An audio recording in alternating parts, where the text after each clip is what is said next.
బాగి చీరలని కబ్బోర్డ్లో పెడుతూ కబ్బోర్డ్లో ఉన్న black man పర్స్ని బయటికి తీస్తుంది. ఇది బ్లాక్ మ్యాన్ పర్స్ కదా అని అనుకొని అమర్ చెప్పిన విషయాలు గుర్తు తెచ్చుకుంటూ ఉంటుంది.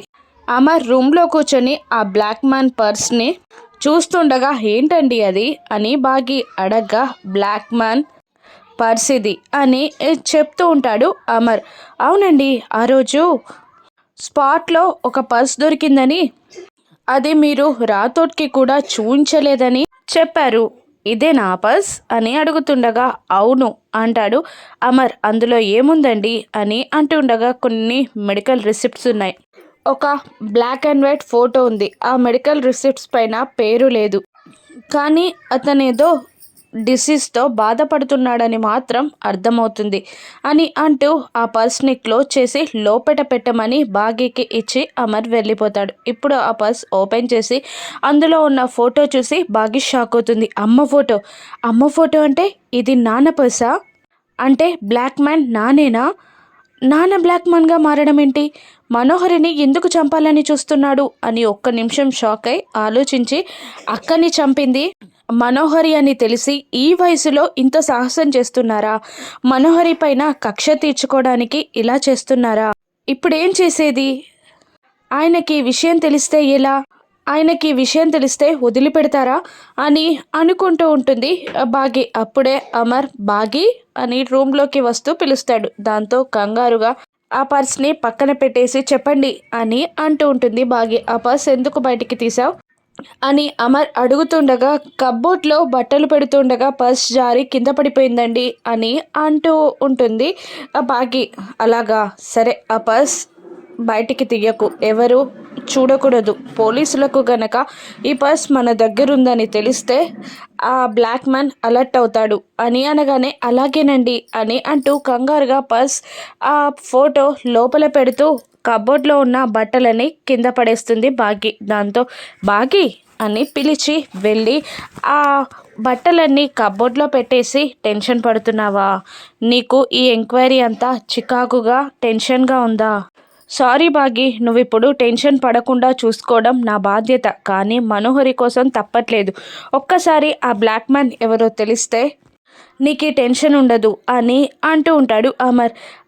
అవునండి, ఆయన గురించి ఇంకేమైనా తెలిసిందా అని అడుగుతుండగా, ఇంకేమీ తెలీదు, కానీ ఫింగర్ ప్రింట్స్ బట్టి 60 to 65 years ఏజ్డ్ పర్సన్, పైగా అతనికి ఏదో అని అమర్ చెప్తూ ఉంటాడు. ఒకవేళ దొరికితే ఏ శిక్ష పడుతుందండి? అతన్ని ఏం చేస్తారు అని బాగి అడుగుతుండగా, పోలీసులకి అప్పజెప్పి శిక్ష పడేలా చేస్తాను అని అమర్ అనగానే, ఏజ్డ్ పర్సన్ కదండి, అతనికి కూడా శిక్ష వేస్తారా అని అడుగుతుండగా, చట్టం ముందు అందరూ ఒక్కరే బాగి అని అంటూ ఉంటాడు అమర్. అలా కాదండి, ఈ వయసులో ఆయన అలా చేస్తున్నారంటే దానికి కారణం తెలుసుకోవాల్సిన అవసరం లేదా అని బాగి అడుగుతుండగా, ఏ కారణమైనా తను చట్ట ప్రకారం పోవాలి, కానీ ఇలా చేయకూడదు కదా అని అంటూ ఒక్కసారిగా రామ్మూర్తి పైన డౌట్ వచ్చిన అమర్కి, అవును మామయ్య గారు ఎలా ఉన్నారు? దీపావళి పండక్కి పిలిచినా రాలేదు కదా, బాగున్నారా అని అడుగుతుండగా, బాగానే ఉన్నారండి అంటూ ఉంటుంది బాగి. ఒకసారి రమ్మని చెప్పు అంటుండగా, ఎందుకండి అని అంటూ ఉంటుంది బాగి. 4 రోజులు ఉండేళ్తారులే, రమ్మని చెప్పు, చూడాలనిపిస్తుంది.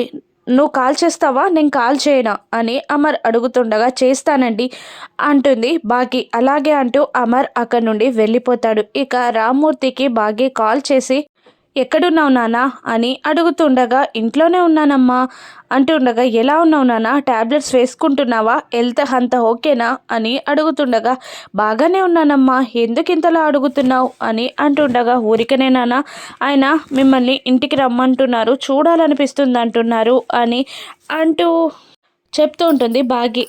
కాదమ్మా, ఈరోజు చిన్న పనుంది అని రామ్మూర్తి ఏదో చెప్పబోతుండగా, లేదు నాన్న వచ్చేయండి, ఆయన రమ్మంటున్నారు అని చెప్పగానే, అలాగేనమ్మా అని కాల్ కట్ చేసి, నేను ఈ బ్లాక్ మ్యాన్ వేషంలో ఉన్నానని అల్లుడి గారికి కానీ కూతురికి కానీ తెలియకూడదు అని అనుకొని చాలా స్ట్రాంగ్గా ఫిక్స్ అయి అక్కడి నుండి అమర్ ఇంటికి బయలుదేరతాడు రామ్మూర్తి. గేట్ ఓపెన్ చేసి కోపంగా చూస్తూ ఒక్కసారి మనోహరిని షూట్ చేసిన పాయింట్ చూస్తూ, ఒకసారి టెర్రస్ పైన షూట్ చేసింది గుర్తు తెచ్చుకొని లోపలికి నడుస్తూ అమర్ దగ్గరికి వెళ్తాడు రామ్మూర్తి. మరోవైపు ఆరు చుట్టుపక్కల ఎవరు లేరని తెలిసి ఈ కాలమే నేను భూలోకానికి వెళ్ళడానికి సరైన టైం అంటూ శ్రీమన్నారాయణ నన్ను భూలోకానికి తీసుకెళ్ళు అని అడగగానే గాల్లో తేలుతూ భూలోకానికి వెళ్తూ ఉంటుంది ఆరు. ఇక ఇలా మేఘాల్లో గాల్లో తేలడం చాలా బాగుంది అని అనుకుంటూ గుప్తా గారు ఉంటే వెళ్ళనివ్వరు కదా అని ఆరు అనుకోలేపే ఒకవైపు గుప్తా నిలబడతాడు. అది చూసి ఆరు షాక్ అవ్వగా మరోవైపు యమధర్మరాజు నిలబడతారు. అది చూసి ఇంకా షాక్ అవుతుంది ఆరు. ఏంటి బాలిక ఇది అని అంటూనే ధూమ్ తట అని మళ్ళీ ఆరుని యమలోకానికి తీసుకెళ్తారు.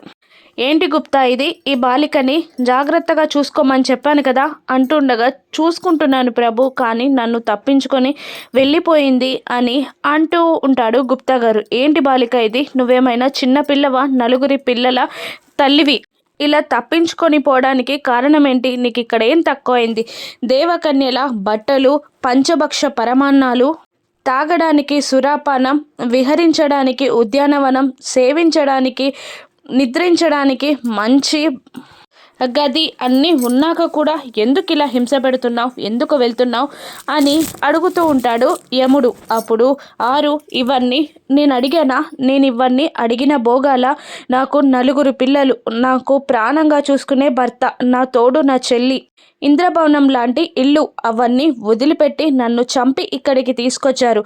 నాకు ఏదైనా తప్పు చేస్తే నరకంలో ఉన్న శిక్షలన్నీ వెయ్యండి, నన్ను నా ఇంటికి పంపించండి, అంతేకాని నేను కోరుకొని జీవితాన్ని నేనేం చేయను, నా స్వర్గం లాంటి బ్రతుకుని నాశనం చేసి మమ్మల్ని ఇక్కడికి తీసుకొచ్చారు. విధి ఆడే దాంట్లో మేమొక పావులం, మమ్మల్ని పాపుల్లాగా చూస్తారు. అక్కడ వీధిలో ఆట బొమ్మలు అవుతాం, ఇక్కడ పాపులం అవుతాం.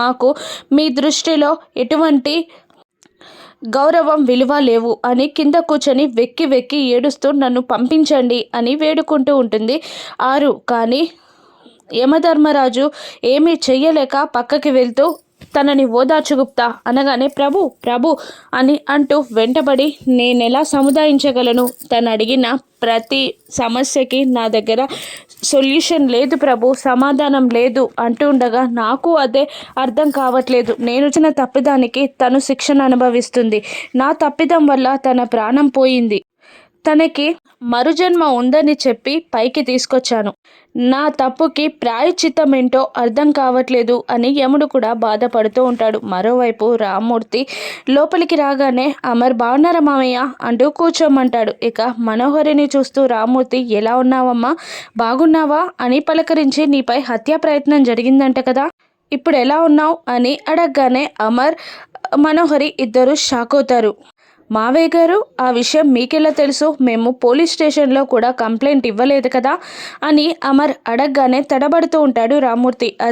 అది ఇంతకు ముందు బాగి చెప్పింది అని అబద్ధం చెప్పేస్తాడు రామ్మూర్తి. బాగియా అని కాస్త షాక్ అవుతూ అమర్ బాగి మీతో ఎప్పుడు మాట్లాడింది అని అడుగుతూ ఉంటాడు అమర్. అది ఇంతకుముందు మీరు చూడాలని ఉందని రమ్మని చెప్పారంట కదా, అప్పుడే చెప్పింది అని రామ్మూర్తి అనగానే అమర్ ఆలోచనలో పడిపోతాడు. కొంపతీసి ఆ బ్లాక్ మ్యాన్ మామయ్య గారా అని అనుకుంటూ ఉండగా అమర్ ఆలోచనల్ని తప్పించడానికి దగ్గుతున్నట్టు పొలమారినట్టు యాక్టింగ్ చేస్తూ ఉంటాడు రామ్మూర్తి.